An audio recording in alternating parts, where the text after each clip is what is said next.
Well, I think it's very difficult to contest that the yuan is undervalued. I mean, very difficult to contest that.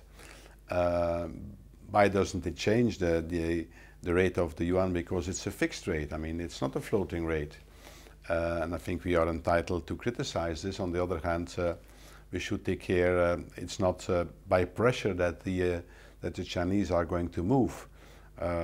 One can ask, of course, whether they will do it of their own, and that's also a good question.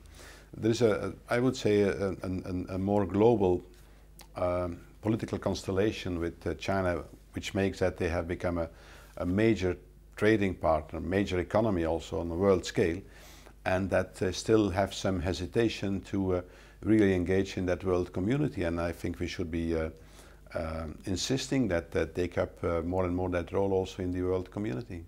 World trade contracted by about 12% during the massive downturn of 2008 and 2009. Were you surprised that there wasn't rampant protectionism, that countries didn't pull up the shutters, as it were, to keep their economies protected? There certainly was a danger, and I think we are lucky that it didn't happen, but maybe it's also understandable that it did not happen immediately, because the world trade pattern makes that all these economies are very much interconnected, you know. That's also explaining why you have this drop of 12% in trade, and the larger part of it you already see that now will rebound, although almost automatically once the supply chains come into functioning again. But I think there is a risk at this moment in time and for the months to come, because what you are witnessing now is growing unemployment, and there is a very close link between unemployment and protectionism that has been demonstrated repeatedly in the past. So I think we should be very worried for the next months.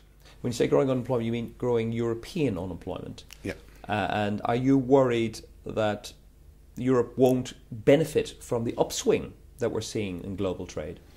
We will certainly benefit of that, but when you talk about an upswing, we need to recover 12% before we get to the previous level, you know. So that's going to take some time, and you see in several member states that precisely now unemployment is going up.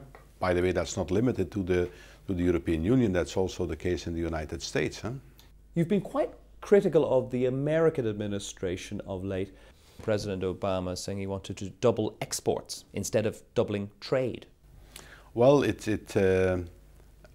came to my mind that maybe that difference is not completely by accident. I mean, because trade, it's two directions.